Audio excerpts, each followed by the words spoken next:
Então, gente, nossa, eu estou aqui hoje com o André Virgílio. O André é brasileiro, logicamente, né? Pelo sotaque dele, vocês vão perceber que ele é um brasileiro. Ele reside já quantos anos, André, nos Estados Unidos? Pouco mais de 18 anos já. 18 anos nos Estados Unidos. André foi fazer um intercâmbio e acabou não voltando mais, né? Ele é formado em administração de empresas, em business, né? E há 9 anos ele trabalha numa empresa do grupo Hudson. É isso, né? Correto. Uhum. É uma empresa que tem uma subsidiária, ele trabalha numa subsidiária que tem 175 funcionários e faz parte de um grupo de 14 outras empresas, né? Ele está lá há 9 anos e há 2 anos o André, então, assumiu a vice-presidência desse grupo. Tá? É, é uma empresa do grupo uma empresa do ramo de seguros, né? E o André está muito bem colocado nessa empresa e muito feliz. O André é um dos meus mentorandos, então, eventualmente, a gente discute alguma dificuldade, algum evento que ele vai ter de maior importância, alguma dificuldade que ele tem eventualmente com algum funcionário que precisa tomar uma decisão. Então, ele sempre busca uma conversa e a gente troca algumas ideias de como ele vai conduzir melhor essa pessoa. Ele é muito ligado na gestão de pessoas de modo geral, então a gente sempre discute as situações antes dele tomar alguma atitude, alguma iniciativa assim que possa comprometer a imagem dele perante os funcionários, tá? Então, ele é uma pessoa que eu mantenho bastante contato, tá? E aí, eu convidei o André hoje para a gente conversar um pouco e começar a entender e começar a ver o lado, o que está acontecendo lá nos Estados Unidos de um modo geral. E a minha primeira pergunta para você, André, então, seria assim: qual é o maior desafio que um executivo do seu nível hoje está enfrentando diante de todos esses acontecimentos da pandemia de um modo geral? Qual é a maior dificuldade que vocês estão tendo aí? Certo, muito obrigado pelo convite, boa tarde a todos. É um prazer estar participando do canal mais uma vez. E um dos desafios maiores que a gente tem encontrado, primeiro, não tinha como se preparar para um cenário como esse. Então, o primeiro desafio é aprender e se adaptar. Então, como começou aqui nos Estados Unidos em março, essa interrupção no dia a dia das pessoas, as coisas aconteceram muito rápido. Então, um dos primeiros desafios que a gente teve que entender como resolver foi os funcionários realmente trabalhando de casa. A maioria dos nossos funcionários nunca tiveram essa experiência de trabalhar remotamente, trabalhar dos seus escritórios em casa. Então, para a gente foi uma adaptação drástica, né? E, literalmente, de uma semana a outra semana, nós já tínhamos nossos funcionários trabalhando de casa. Então, não só isso, em si é um desafio de como manter as linhas de comunicação, de como engajar os funcionários no dia a dia, mas também a maioria dos nossos funcionários agora dividiram o lugar de trabalho com seus familiares também, com seus filhos, com as suas crianças que estavam fora da escola também, e também com outros familiares que estavam na mesma situação. Então, o primeiro desafio foi como podemos ajudar os nossos funcionários com essa transição e no fato que eles estavam dividindo a casa, o seu lar, o seu lugar de descanso, o seu lugar onde você esquece dos problemas do dia a dia, mas agora você está trazendo para dentro da sua casa, literalmente, o seu trabalho. Esse foi o desafio número um. E criamos algumas iniciativas para resolver esses desafios, e algumas eficientes, outras nem tanto, mas de alguma forma aprendemos com o processo. Uma coisa que a gente notou muito também, os funcionários estavam tendo dificuldade em largar o trabalho, então as horas trabalhadas aumentaram. E acho que como um gerente de empresa, isso pode parecer uma coisa positiva, mas é positiva a curto prazo. A longo prazo, nós notamos exatamente o oposto. O nível de estresse, de ansiedade, os erros aumentaram, a falta de colaboração entre os funcionários aumentou, tudo devido a falta de a inabilidade de se desconectar do dia a dia do trabalho. Então, com isso, nós passamos a ter conversas com os nossos funcionários para que usassem os tempos de férias, para que se desconectassem do trabalho. Chegamos até algumas iniciativas um pouco mais extremas de desconectar o e-mail do telefone de certos funcionários quando eles foram saíssem de férias, para que realmente esquecessem do trabalho e voltassem descansados, voltassem reenergizados, pronto para uma nova jornada. Então, esses foram alguns problemas iniciais na área que eu considero de fatores humanos, que eu chamo, né? Na área mais de recursos humanos. Mas não só isso, acho que na área de mercado também tiveram algumas alterações que, como eu disse anteriormente, nunca poderíamos ter antecipado.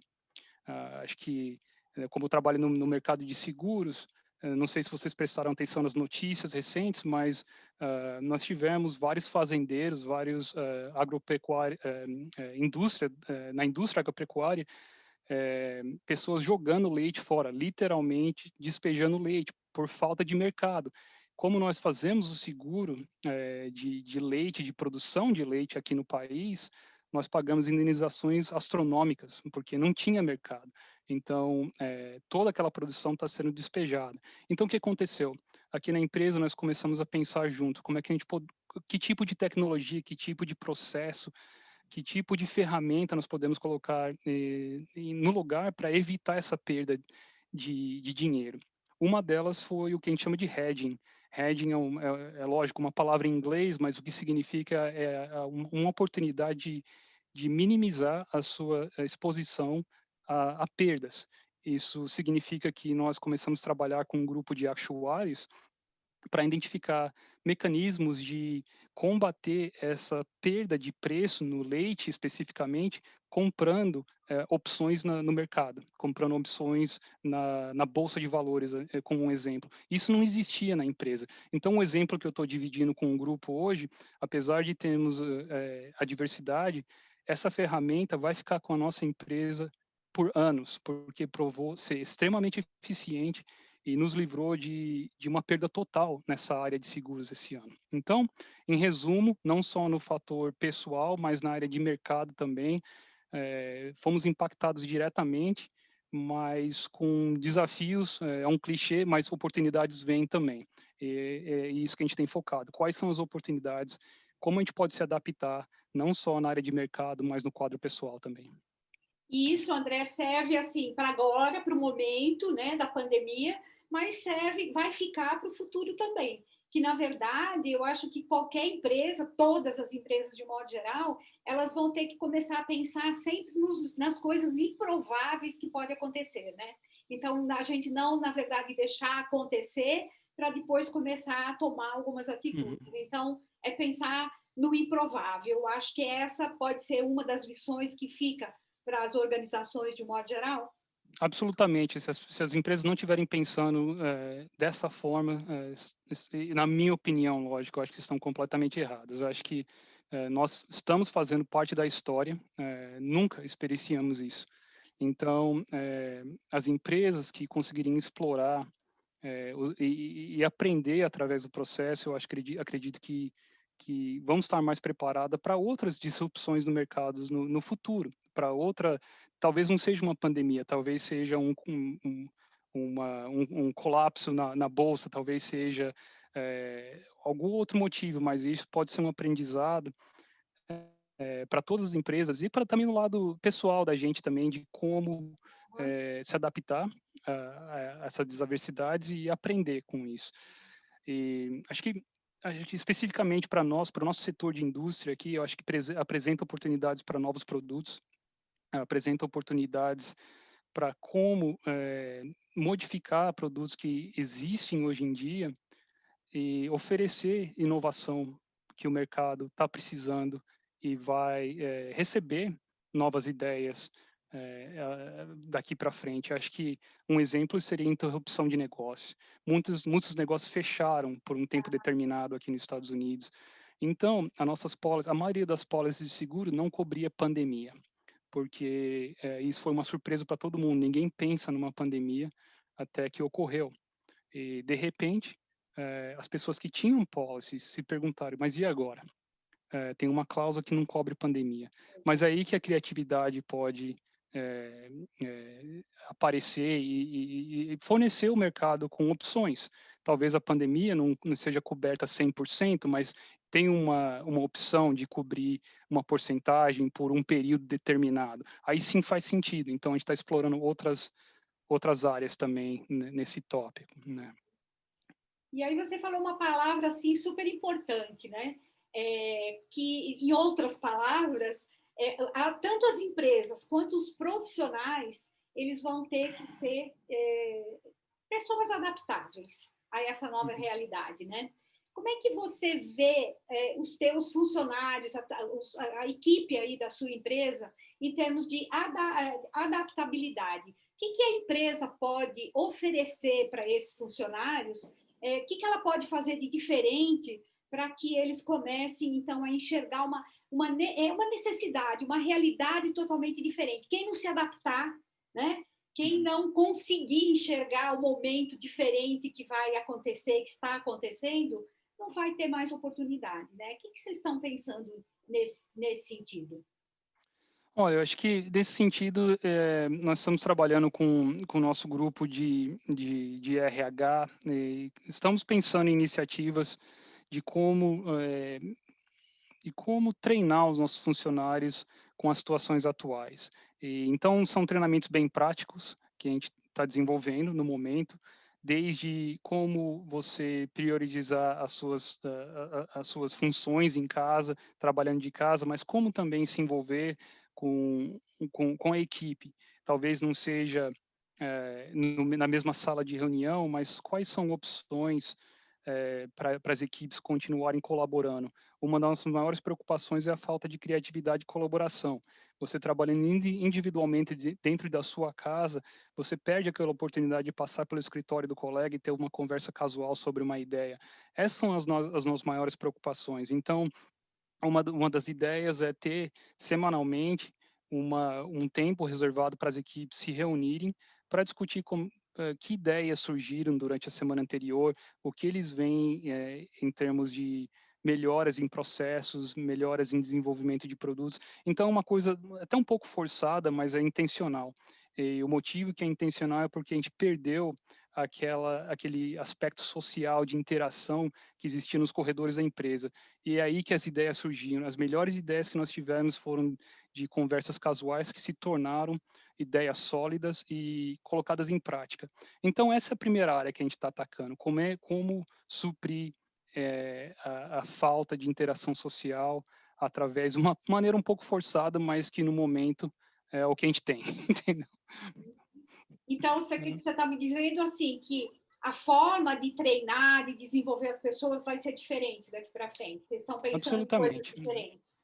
Absolutamente, uma das maneiras que imediatamente, não só em custo, em termos de economia de custo, mas agora em dezembro nós vamos como empresa, pela primeira vez fazer todo o nosso treinamento com uma equipe de produção que a gente contratou aqui na cidade, literalmente 2 blocos da gente. A gente encontrou uma equipe de produção que vai ajudar a gente a desenvolver vídeos profissionais com áudio profissional, com apresentação e qualidade profissional.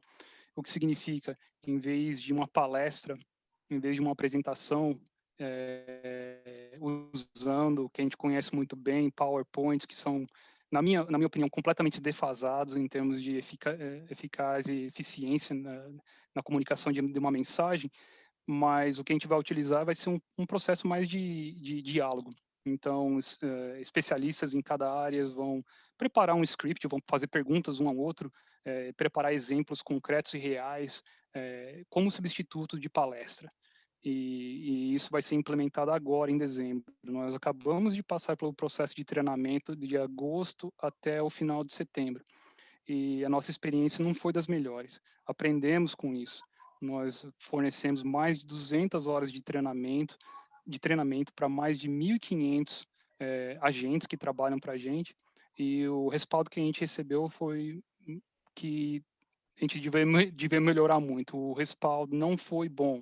Por quê? porque você está pedindo para uma pessoa prestar atenção no PowerPoint por 4 horas seguidas, você não vê o apresentador, tudo que você escuta é uma voz. Segundo, você tem o seu computador na sua frente, você tem o seu telefone na sua frente, e nós sabemos muito bem como isso causa uma distração. Então, eu tenho o meu e-mail aqui do meu lado, eu tenho a apresentação do lado esquerdo, eu tenho o telefone na minha mão, no final das contas, são 4 horas desperdiçadas, ninguém aprendeu nada. Então, o que a gente vai fazer agora em dezembro é uma coisa mais interativa. A cada 30 minutos a gente vai pausar, vai pedir para as pessoas atendendo o treinamento respondam perguntas.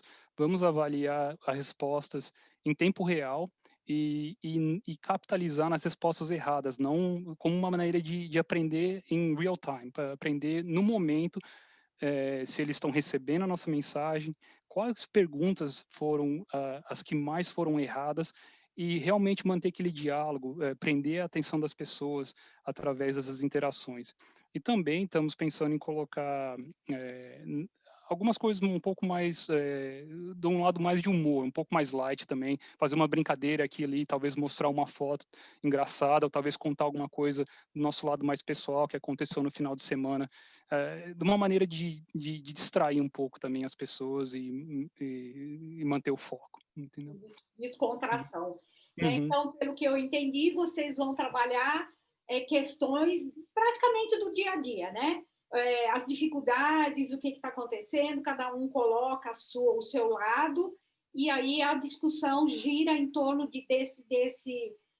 nesse sentido, e aí gera um aprendizado, mas um aprendizado na prática, um aprendizado das coisas que estão acontecendo na realidade, né? É mais ou menos nesse sentido que vocês vão desenvolver, né? Isso, mais ou menos nesse sentido. Até algumas das ideias é de criar mais como se fosse uma bancada mesmo. Se você pensar no nosso Jornal Nacional, se você pensar em programas de apresentação que você tem uma meia-lua que as pessoas colaboram e conversam um com o outro, que é bem interativo. Essa é mais ou menos o ângulo que a gente está querendo implementar agora em dezembro. Legal. Uhum. Muito bem, André. Assim, a gente vai deixar essa nossa conversa relativamente curta, né, nesse tempo, porque eu vejo assim que as pessoas aproveitam muito mais quando elas param para ouvir alguma coisa que não leva muito tempo para chegar ao final, né? Uhum. E aí, nesse sentido, a gente pode ter outras conversas curtas e juntar com a opinião também de outras pessoas, tá bom? Tá Então, certo. por hoje, a gente fica por aqui. Te agradeço muito esse contato. E é sempre interessante a gente saber o que é que está acontecendo aí do outro lado do mundo também, né? Eu acho que essa troca é legal, ela é importante, e aí a gente vai acrescentando com a opinião também de outras empresas e a gente vai juntando um banco de informações, tá bom? Te Tá ótimo, agradeço obrigado. muito, então, a possibilidade dessa conversa hoje. Um Tá? prazer. Uhum. Até mais. Tchau. Tchau.